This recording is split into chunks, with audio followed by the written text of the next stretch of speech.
They say there's always two sides to every story, but I was never allowed to tell mine. I was ignored, silenced, shut out, and deleted, shunned from the family. No one would hear me, no one would answer my calls or respond to my text messages. Nobody wanted to hear my side of the story. So I'm telling it now, and you may find it strange, like, why is she speaking now and didn't before? And I stayed silent for so long because I wanted so desperately for things to work out. And if that meant silence, then I was willing to do that because I had already done that for 13 years. But when my silence began to hurt me and my children, I decided that it's time to reclaim my voice and to never allow anyone to steal the power of my tongue again. I have been forced to speak up because if I do not, I wouldn't have my children with me today. The narcissistic family that I married into spread lies to justify my ex-husband cheating on me, his reckless manic behavior, shunning, lying to the authorities to try to take my children, and giving an excuse for my ex-husband's mental illness and all of the symptoms and reckless behaviors that he took to destroy our family.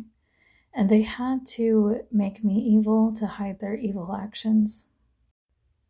From the beginning, I knew something was off, but I felt like I had enough love to heal it, because love heals all things, right? As my ex-husband's bipolar progressed, because it went for so long, decades being untreated, it got worse and worse and worse, and it got to the point where it was affecting his daily life, but also the lives of our children and our marriage and me. It got to the point that it was critical to seek professional help. And when I did that, I studied everything I could about bipolar so I could be the best support that I could possibly be for my husband. I learned about it. I watched YouTube videos all day long, and I read books. All I wanted to do was help him.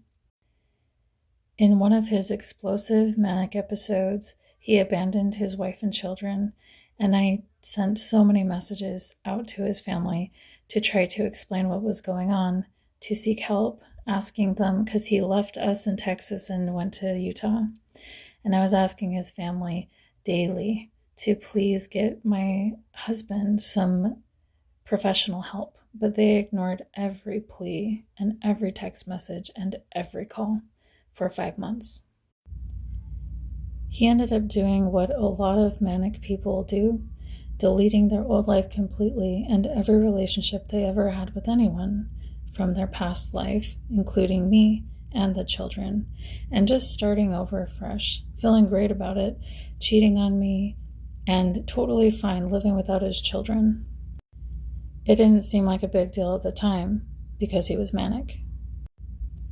But the life he felt behind crumbled to the ground. So really, his family didn't only just betray and abandon me and the kids, but they also abandoned him. My ex-husband also really struggles with narcissism, and throughout our whole marriage, he and his mother would team up against me.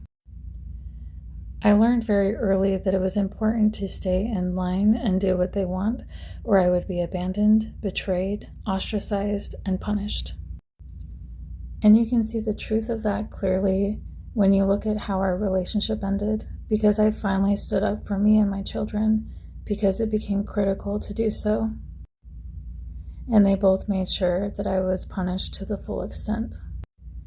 They made sure that I lost 100% of my support system, my financial stability, and my hope for the future. And that's just scratching the surface of the other side of the story.